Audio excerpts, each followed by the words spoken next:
Hello, I'm Matthew Gordon at the University of Missouri, and in this brief presentation I want to set the stage for an examination of varieties of English by considering some aspects of the historical background of American English. Since we're discussing American English, it makes sense to start with the question of its origins. When did American English begin? There are a couple ways of approaching this question. We could take the position that American English began when people started speaking English in America. Well, when was that? As you might remember from history classes, British colonization of America began early in the 17th century. The first successful English colony was at Jamestown in Virginia, and it's got its start in 1607. A few years later, in 1620, the Mayflower landed at Plymouth Rock, and Massachusetts was founded as a colony, New England. But does it make sense to say that American English separated from British English or from English English at that point? Not on linguistic grounds, certainly. So maybe a more productive way of approaching this question of when American English began is to think about when it became something distinct, when people considered it a different variety of English from the original ones in England. Now that's obviously a trickier question, and one that's based more on cultural and political views rather than strictly on linguistic evidence. Let's take a moment to sketch some of the early history of colonial America. As noted, English settlement of the continent got started in the 17th century and eventually led to the establishment of the 13 colonies up and down the Atlantic coast. Historians note that there were significant differences within colonial America in terms of cultural patterns, including religion, economy, and other practices. We find really that the 13 colonies represented distinct regions much more than a unified whole. At least in the early days, that's the case. It's common to speak of several colonial regions, each showing different historical cultures. In the north, we have New England with its cultural and economic hub around Boston. Down the coast, there's New York, which was originally a possession of the Dutch, that is, in terms of European possession. New York City was originally New Amsterdam, as some of you may know. Further down the coast, we come to Pennsylvania, named by its founder, William Penn, a Quaker, who established a colony that welcomed people of various faiths and from various countries. Most famous among the early European settlers to Pennsylvania are the Germans, who came to be known as the Pennsylvania Dutch because of a misapprehension of the German word for German, Deutsch, or in these varieties, Deutsch. Within the South, there was a clear distinction culturally between the Upper South and the Lower South. The former region was centered in Tidewater, Virginia area, where relatively wealthy people from the south of England settled and became owners of large plantations. The Lower South was centered around Charleston, South Carolina, and had a much more diverse population in the colonial years. An especially important contributor to this diversity was the large population of enslaved people brought from Africa and the Caribbean to work the fields, where they mostly grew rice and tobacco, and then later cotton was established there, particularly further inland.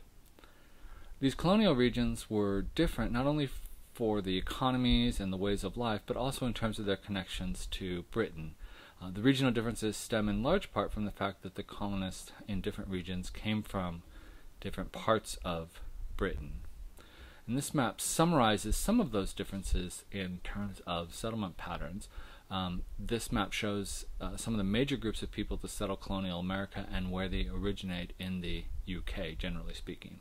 So you can see at the top of the map that many immigrants to America from Scotland and Northern Ireland settled in the so-called back parts of Pennsylvania and into the Appalachian Mountains. These include the group known as the Scots-Irish, who had a profound effect on the language patterns that emerged in this part of America. The Midlands region of England, as shown in the map, is where many of the Quakers who settled the middle colonies, especially Pennsylvania, came from. In the south of England, we find the home territories of the Puritans, who settled much of New England, and the Royalists and others who settled the Upper South around the Tidewater, Virginia area.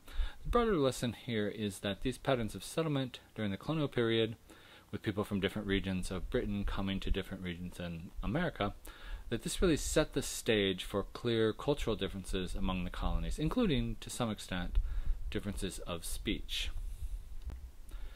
We turn now to the other question of when American English began and when people started to consider it something distinct. Perhaps not surprisingly, this really doesn't happen much until after the American Revolution. For example, we have here a statement from John Witherspoon in 1781. Witherspoon was born in Scotland, so he came to America with that perspective, and he writes in 1781, "The English language is spoken through all the United States. We are at a great distance from the island of Great Britain, in which the standard of the language is as yet supposed to be found. Every state is equal to and independent of each other, and I believe none of them will agree, at least immediately, to receive laws from another in discourse any more than in action. Time and accident must determine what turn affairs will take in respect to in future. Whether we shall continue to consider the language of Great Britain as the pattern upon which we are to form ours, or whether, in this new empire, some center of learning and politeness will not be found, which shall obtain influence and prescribe the rules of speech and writing to every other part." So Witherspoon is a little bit on the fence here about whether we will continue to look to Great Britain as a model for our language. Other authors are not so wishy-washy on that issue. Noah Webster, famously very active promoter of a distinct American English, even before his famous dictionary in the 19th century.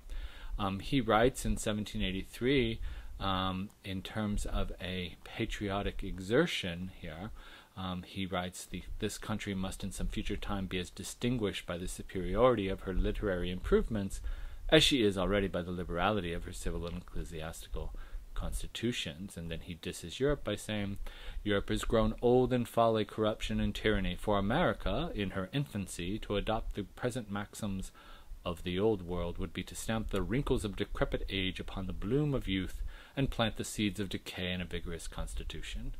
Pretty clear that he's not in favor of following England's lead in terms of language or in terms of other things there. In 1789, he writes, "As an independent nation, our honor requires us to have a system of our own in language as well as government.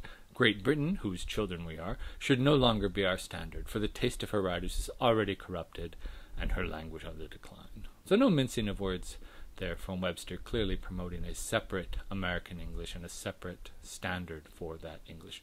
You might notice in the first line of each of these passages in 1783, he's writing the word honor with the spelling that's still used in Britain, O-U-R, but by 1789 he's using the innovative pronunciation which drops that U, honor, with an O-R only, and that is in fact one of the changes to English spelling in America that Webster is responsible for, that he actively promoted in his dictionaries and elsewhere to separate American English from British English. One final quote here from James Fenimore Cooper, the author, in 1828. "If the people of this country were like the people of any other country on earth, we should be speaking at this moment a great variety of nearly unintelligible patois.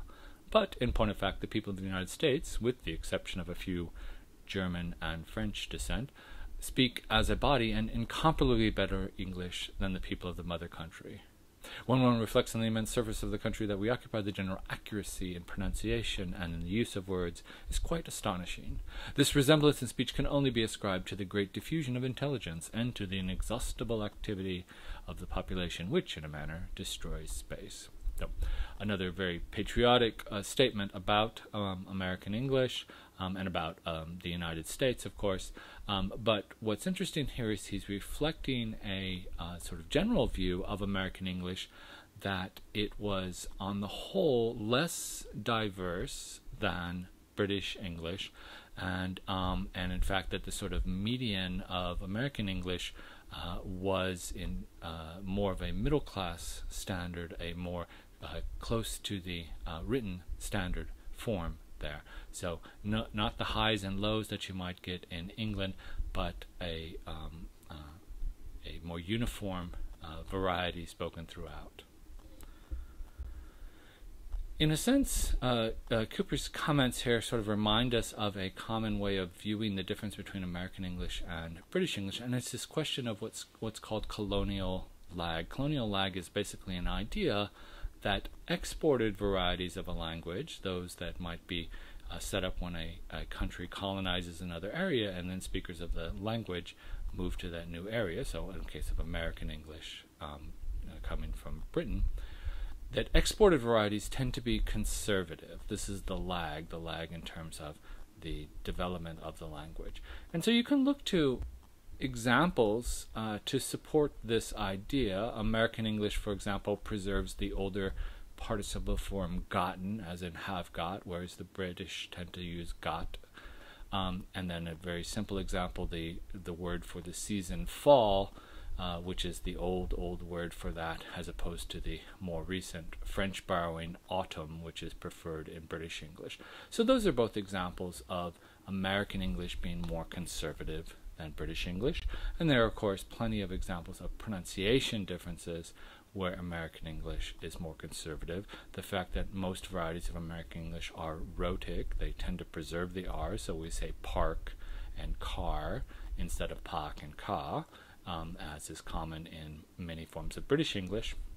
But also the phenomenon of broad A, which in British English led to words like bath and dance coming to be pronounced as bath and dance with a distinct vowel, whereas American English preserves that earlier vowel, the A, in words like bath and dance. So there are examples that one could point to suggest, to support the idea that American English is more conservative, but we don't want to overplay the case here, overplay our cards.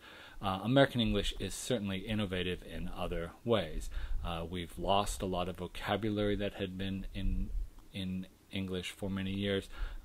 Maybe a familiar example would be the word fortnight, traditionally as a term for a 2-week period. Of course, fortnight is familiar in other contexts today to anyone who is familiar with video gaming, but the original word is no longer used in that way in American English.